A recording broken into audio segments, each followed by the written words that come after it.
Hello students and welcome back to our channel excellent learning point. तो बच्चों, आज की इस वीडियो में हम क्लास 10th का वर्कशीट नंबर 77 डिस्कस करने जा रहे हैं। ये हमारी गणित की वर्कशीट है और यहाँ पे आज जो हमारा टॉपिक है वह है वास्तविक संख्या। बट बच्चों, वीडियो स्टार्ट करने से पहले अगर आपने अभी तक हमारे चैनल को सब्सक्राइब नहीं किया तो सब्सक्राइब कर दीजिए हमारे चैनल को और बेल आइकन को प्रेस करना मत भूलिएगा ताकि आपको लेटेस्ट वीडियोज़ अपडेट मिलते रहें। तो देखो, वापस कंटिन्यू करते हैं अपनी वीडियो और यहाँ पर हमारा जो फर्स्ट क्वेश्चन है, सही विकल्प चुनिए। तो बच्चों, 2.35 जो है हमारा ये एक कैसा संख्या है? तो यह एक परिमेय संख्या है।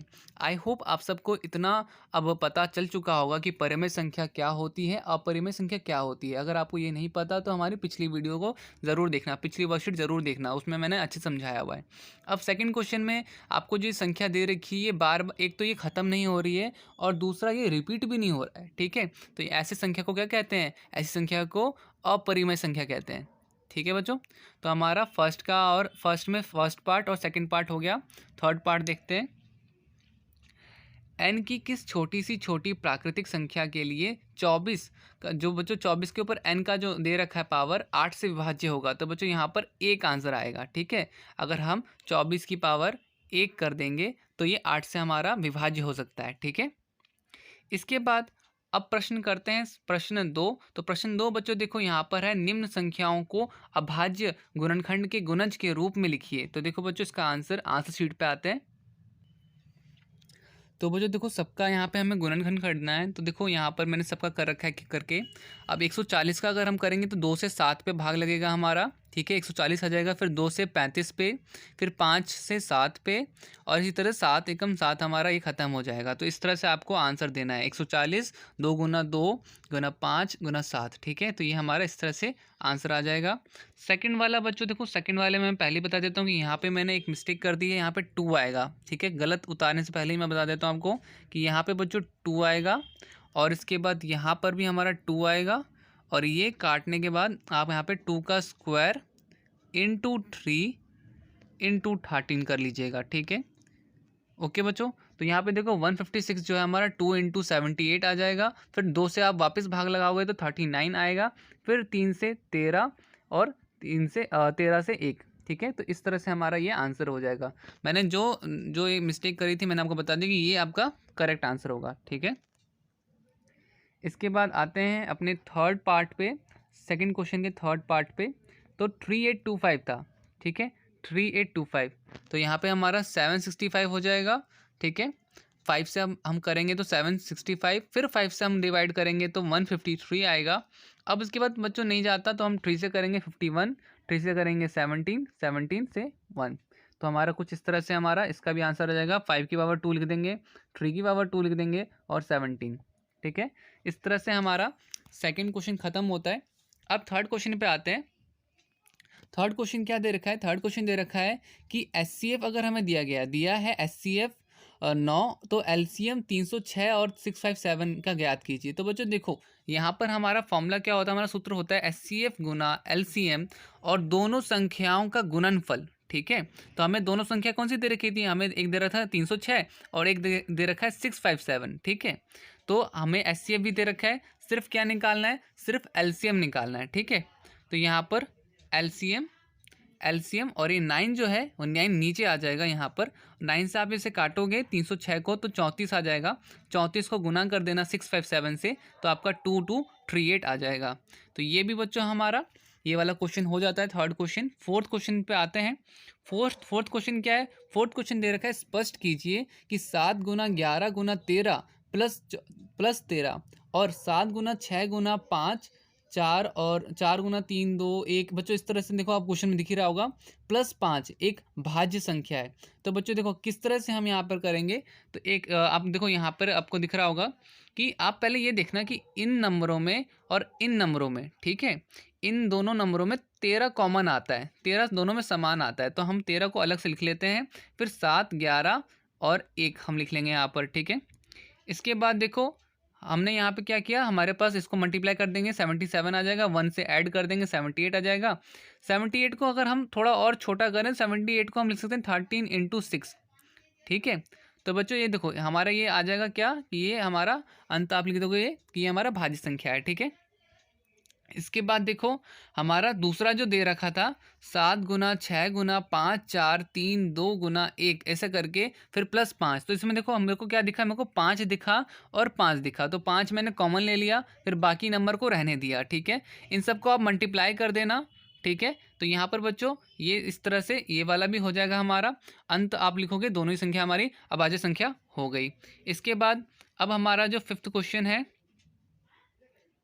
अब हमारा जो फिफ्थ क्वेश्चन है बच्चों, फिफ्थ क्वेश्चन में क्या बोला जा रहा है, फिफ्थ क्वेश्चन में बोला जा रहा है कि सिद्ध कीजिए कि 3 + 2√3 और 3 - 2√3 के अंतर और भागफल परिमेय संख्या है। तो बच्चों देखो कैसे होगा, तो आपको यहाँ पर दे रखा है अंतर, अगर हम निकालेंगे तो अंतर हमारा 3 + 2√3 -3 - 2√3। ठीक है, तो ये मेरा बच्चों देखो यहाँ पे कैसे आएगा, तो यहाँ पर आपका ये 3 से ये वाला 3 कट जाएगा, आपके पास 2√3 और 2√3 बच जाएगा 4√3। ठीक है, तो इस तरह से आप यहाँ पे लिख सकते हो कि 4√3 एक परिमेय संख्या है। अब बच्चों देखो इन्होंने भाग भाग भी लगाने को बोला है, तो भाग से अगर आप करोगे तो देखो मैं आपको यहाँ पे हिंट दे देता हूँ कि कैसे करना है आपको, अगर आपको आता होगा। यहाँ पे देखो 3 + 2√3 और भाग बोला है निकालने को 3 - 2√3। तो आई होप आप सबको पता होगा कि ये जो होता है हमारा गुना होता है, और ये वाला जो नंबर है वो हम यहाँ पर लिखते हैं, मगर साइन चेंज कर देते हैं, साइन हम माइनस का प्लस कर देते हैं। ठीक है, तो इस तरह से हम भाग करके हम यहाँ पे करेंगे। ठीक है, तो यहाँ पर तो बच्चों कुछ इस तरह से हमारा वो करना था, तो 1 मिनट में दोबारा लिख देता हूँ। 3 + 2√3 और इसके बाद आपका 3 - 2√3। तो ऐसे बच्चों ये देखो यहाँ पे मैं आपको वापस बता रहा हूँ।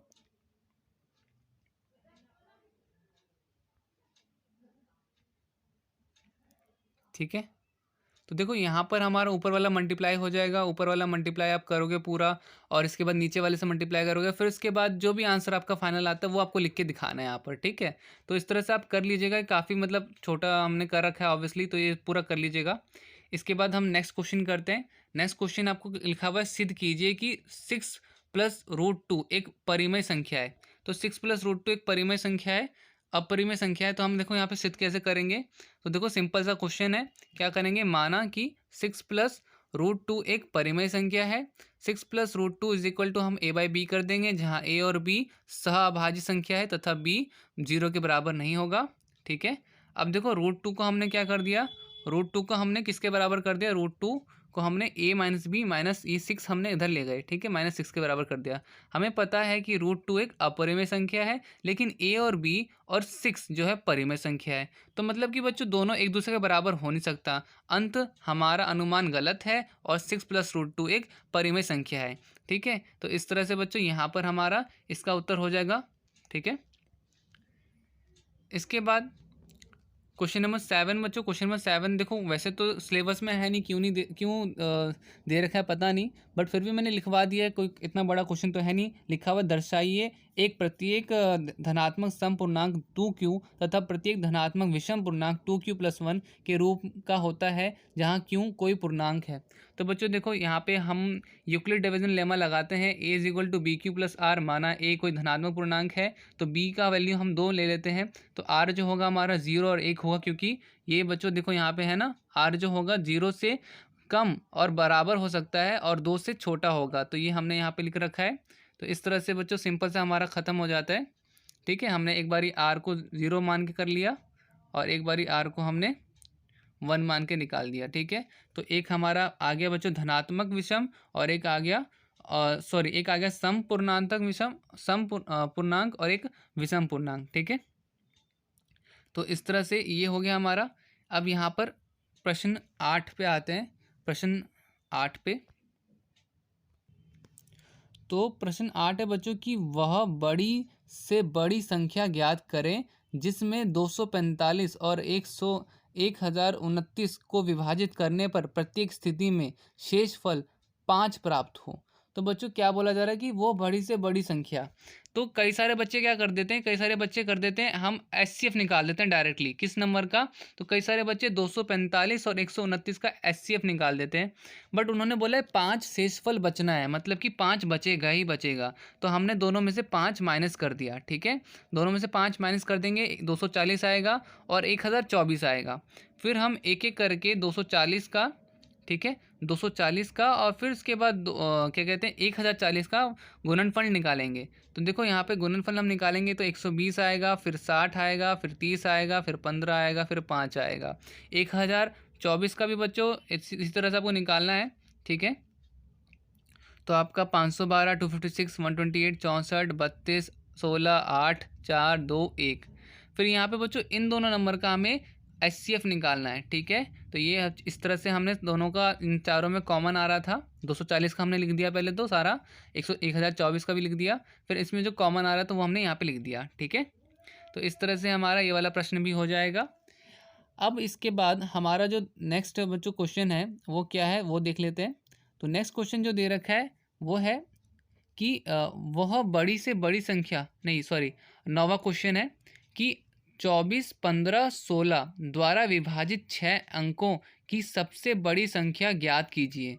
तो बच्चों देखो सबसे बड़ी संख्या ज्ञात कीजिए बोला जा रहा है 24, 15 और 16। तो सबसे बड़ी संख्या मतलब कि एलसीएम निकालने को बोला जा रहा है, ठीक है। और वो भी 6 अंकों की सबसे बड़ी संख्या, ठीक है, 6 अंकों की सबसे बड़ी संख्या। तो देखो यहाँ पर क्या होगा कि पहले तो हम एलसीएम निकालेंगे 24, 15 और 36 का। तो देखो 3, 5, 4 इस तरह से, देखो हम पहले 2 से करेंगे, 2 से 8 में 24 आएगा, 5 में आएगा, 12 में आएगा, सॉरी 3 से, ठीक है। और उसके बाद फिर हम 5 से भी कर सकते हैं, 5 से 8 का 8 लिख देंगे 1 और फिर 12। फिर हम 4 से भी कर सकते हैं, ठीक है। यहाँ पे कोई प्राइम नंबर लेने की ज़रूरत नहीं है, हम डायरेक्टली कर सकते हैं, ठीक है। तो इस तरह से मेरा बच्चों एलसीएम जो आएगा वो कितना आएगा, 360 आ जाएगा एलसीएम। एलसीएम कितना आ जाएगा, 360। अब देखो लिखा हुआ है यहाँ पर 6 अंकों की सबसे बड़ी संख्या। बच्चों 6 अंकों की सबसे बड़ी संख्या तो यही होगी ना। अगर मैंने कहा था 3 अंकों की सबसे बड़ी संख्या, तो बच्चों 3 अंकों की इससे बड़ी संख्या तो कोई नहीं हो सकती, 999। अब यहाँ पे 6 अंक बोले हैं तो इसलिए हमने 6 अंक लिख दिए। अब हमसे बोला जा रहा है कि भाई 6 अंकों की संख्या बतानी है इन तीनों नंबर से लेकर, तो हम तो इनको 360 डिवाइड करते हैं, ठीक है। 360 से डिवाइड करेंगे तो हमारा ना लास्ट में बच्चों कितना, हम जब डिवाइड करते हैं ना लास्ट में हमारा ना इतना बार बार बचता ही है, ठीक है।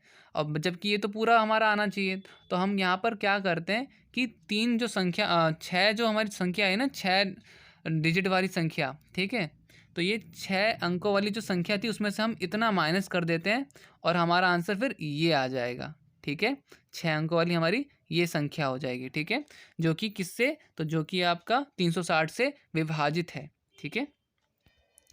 इसके बाद हमारा बच्चों 10वां क्वेश्चन है, कैंटीन में कोक के 144 डिब्बे और पेप्सी के 90 डिब्बों को एक के ऊपर एक रखा जा सकता है। यदि प्रत्येक स्टैक एक ऊंचाई का है और एक पे के डिब्बों को समाहित करता है, तो प्रत्येक स्टैक में डिब्बों की अधिकतम संख्या कितनी होगी। तो देखो 10वां क्वेश्चन में बच्चों आपको एचसीएफ निकालना है। दोनों का आप पहले फैक्टर निकाल लो, 2 गुना करके सब में निकाल लेना, ठीक है। और एचसीएफ आपको निकाल देना है। तो देखो 2 रिपीट हो रहा था, 2 लिख दिया, 3 और 3 आ रहा था, 3 और 3 लिख दिया। तो आपका आंसर इधर आ जाएगा, ठीक है। मल्टीप्लाई कर लीजिएगा, 9 2 18 आ जाएगा आंसर आपका, ठीक है। अब यहाँ पे नेक्स्ट क्वेश्चन पे आते हैं। नेक्स्ट क्वेश्चन है √3 और 5 के बीच एक परिमेय संख्या और एक अपरिमेय संख्या ज्ञात संख्या लिखिए। तो बच्चों देखो √3 का वैल्यू होता है 1.732, ठीक है। √5 का वैल्यू होता है 2.2। तो बच्चों रैशनल मतलब कि परिमेय संख्या क्या हो जाएगी, 2, ठीक है। इसके बीच में 2 और एक अपरिमेय लिखना है तो 2.101 001 001 ऐसे करके हमने एक अपरिमेय संख्या भी बना दी और एक परिमेय संख्या भी बना दी। इस तरह से हमारी यहाँ पे बच्चों सारे क्वेश्चंस खत्म होते हैं। उम्मीद करता हूँ ये वीडियो आपके लिए हेल्पफुल रही होगी। वीडियो अच्छी लगी तो प्लीज़ लाइक शेयर कमेंट ज़रूर कीजिएगा।